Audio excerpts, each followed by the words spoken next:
哇！一入嚟元朗大馬路就兩間吉鋪，跟住死啦，成個鏡頭都係吉鋪嘅。乜原來元朗經濟真係咁差㗎？咁遲啲會唔會伸延埋去嗰啲商場都有吉鋪㗎？唔係啊，原來元朗商場仲恐怖過街鋪添。但事實到底係咪咁樣呢？大家好，我係阿米。睇元朗啱啱啲片，係唔係好似元朗好恐怖咁呢？其實呢啲片就係我喺2025年7月6號，大概朝早9至10點嘅時候親身去元朗拍攝嘅。點解我第一站會嚟元朗呢？即係由於受到觀眾嘅介紹，話俾我聽元朗周街吉鋪從未見過，我就決定入元朗一探究竟。元朗經濟係咪真係咁差？預示香港經濟已經玩完？不過我哋做投資者嘅，當然就唔係睇嗰幾個精選片段就話俾人哋聽周街吉鋪好恐怖啦。我哋要做嘅係立體分析香港嘅市場係唔係真係變到好差，而唔係望住嗰幾間吉鋪嘅位置就變到好悲觀。所以喺呢條片，我會比較下元朗嘅吉鋪問題，而家係唔係不斷咁惡化緊？鋪位業主係唔係真係好唔掂要賣樓求存？想知道嘅朋友記住將呢條影片睇到最後，同時支持我嘅朋友麻煩你哋撳個讚先，不但可以表達對我嘅支持，同埋日後你可以喺播放列表入面揾翻呢條片嚟重溫。最後，如果你都想定期接收對你財富有幫助嘅資訊，可以而家就訂閱我哋呢個頻道，接收我哋逢星期五上晝8點半為你更新嘅影片。而家馬上進入今日嘅內容。其實元朗大馬路啲吉鋪主要都係啲邊緣位置，好似呢幾間鋪咁樣。其實喺23年左右已經開始空置，丟空咗都2年，係咪代表業主真係急賣同好少見呢？我哋再行前少少，就嚟到元朗廣場呢一邊。其實吉鋪並唔多，得左手邊呢一間係吉鋪嚟嘅，所以我都 keep 住用3倍嘅速度去播放，都唔嘥大家嘅時間啦。直至到我行離開元朗廣場之後，就會見到有幾間鋪頭喺度做緊短租。但我哋翻查翻24年5月嗰陣時，直情係丟空咗。依家做到短租係唔係改善緊呢？咁我認為做到短租點都仲好過丟空擺喺度啊嘛。不過有條街仲犀利，一眼望埋去，一街都吉鋪，租得出嘅鋪反而係鶴立雞群。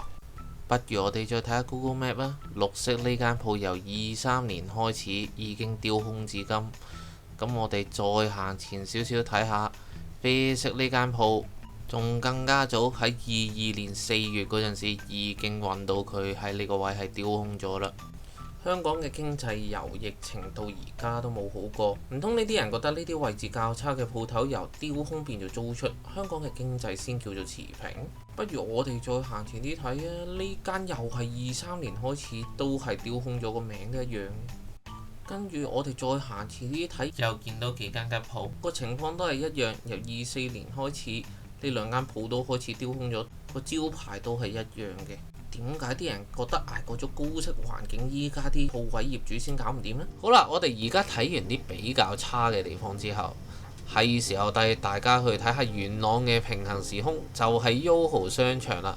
咁其實我喺入面打咗個框咁，正如畫面所見咁樣，其實吉鋪數量真係唔多。同時，我上星期都拎咗領展同埋置富嘅年報俾大家睇，其實個出租率一直都係90% 以上。根本就唔係周街吉鋪，只係有人中意攞個別嘅位置同地點去放大群眾嘅負面情緒。即使我喺 YOHO 嗰邊出返嚟鳳攸東街，都唔算一個好旺嘅地區。企喺度轉個圈望下周圍嘅環境，其實吉鋪嘅數量都唔算多。咁不如我又帶大家去睇下傳媒報道講嘅有新街啊。雖然呢條街喺報道上面都唔係香港吉鋪嘅重災區，但係呢度作為元朗一個比較重要嘅地方，都要大家去睇一下。其實見到嘅吉鋪係有，但係唔算好多，同啱啱行條街簡直差天共地。好似路過呢間餐廳咁，我就咁入去望下，都係大把人去食。個經濟真係有想象中咁差咩？再行少少就係又一新城，一陣間都要再同大家討論下呢個地方。之後行咗一大段路都見唔到吉鋪，行到嚟呢邊終於揾到2間吉鋪啦。之後我哋繼續行。差唔多行晒成條有新街出到大馬路，終於揾到最後一間吉鋪啦。咁到底係唔係真係叫做周街吉鋪，就交由俾你判斷啦。咁而家不如我哋轉一個角度，又睇下同一條有新街。咁喺影片嘅封面嗰度都講咗，有新街商場嘅出租率極低，呢個商場就係又一新城啦。雖然啱啱同大家睇完又新街入面嘅吉鋪唔係冇，但又唔係叫多，但一樣喺又新街入面嘅又一新城入面嘅吉鋪就係十分之多。如果好煽情咁同你講，呢條街嘅商場嘅出租率十分之低，空置率極高，周街吉鋪，可能就會有好多覺得香港唔好嘅人就會認同呢點啦。但呢個又係咪事實嘅全部呢？其實香港嘅湯鋪商場為數唔少，講到好似尖沙咀嘅首都廣場、佐敦嘅佐敦廣場咁樣，即使個地段唔差都係搞唔掂，因為搞商場其實牽涉到要管理，真係喺香港成功嘅商場湯鋪其實唔多，所以以我嚟講，我係絕對唔會投資商場湯鋪。要成功做得起一個新商場，好似啱啱我行 YOHO 咁，個出租率其實都唔差。但以前嚟講，YOHO 嗰邊其實係元朗嘅邊皮位置，而家反而嗰邊仲有能力去搶咗大馬路嗰邊嘅地位。咁呢啲就係時代發展嘅變化啦。但有能力牽動到發展嘅人，當然唔係我哋呢啲普通嘅投資人，而係發展商、大財團等等。見又一新城，我哋已經差唔多行完啦，不如我哋而家嚟個小總結啦。根據我嘅觀察，其實元朗比較多吉鋪嘅位置，多數都係啲比較邊皮嘅位置。即使喺經濟比較好嘅時候，嗰啲鋪頭出租率一直都係差少少。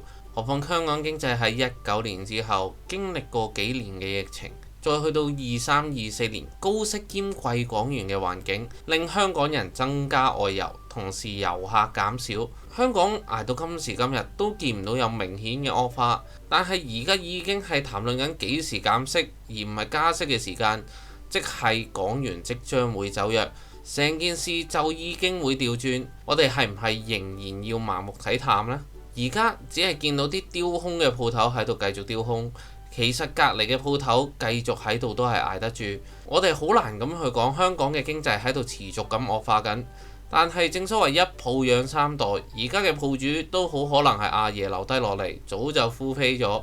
嗰啲鋪頭經歷咗最高息嘅環境，一直丟空擺喺度都仲得，又唔係俾銀主收翻或者喺度割肉求售。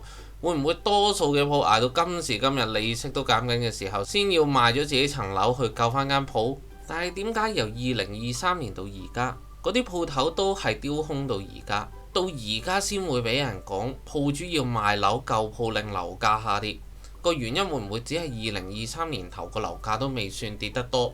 呢啲就交由俾你去思考啦。不過同時見到元朗中心嘅地位已經由大馬路嗰邊慢慢東移咗去 YOHO 嗰邊，因為香港人都傾向去商場消費多過街鋪，始終商場有冷氣，而且業權統一嘅商場管理往往都比較好，比較適合現代人去消費。見到商場嘅出租率一直都唔低，同時香港人係有地鐵站，如果有地鐵嘅話就能夠進一步去帶動人流。相反，如果要去大馬路嗰邊搭完地鐵仲要轉多程輕鐵，就俾 YOHO 嗰邊搶咗啲消費力啦。不過街鋪嘅業主實力都係比較強，佢哋冇出租到就代表個經濟好差咩？呢個先係我哋投資者值得去考慮嘅問題。我見到嘅反而係我去嘅地方都已經復甦緊，我哋又何必只係聚焦喺表現比較差嘅地方呢？只係見到呢啲地方未租得出就去睇淡晒成個香港呢？以上就係我今日嘅全部內容，感謝你費事將我哋嘅影片睇完。如果你都想了解更加多有關買樓投資嘅資訊，都可以睇埋左手邊嗰兩條影片。最後，如果你都覺得呢個頻道實用同幫助到你嘅話，記住訂閱呢個頻道，俾多個 like 我，同埋分享呢條片俾你嘅朋友睇。同時祝福睇到呢度嘅你可以早日達到財務自由。我哋下次再見面啦，拜拜。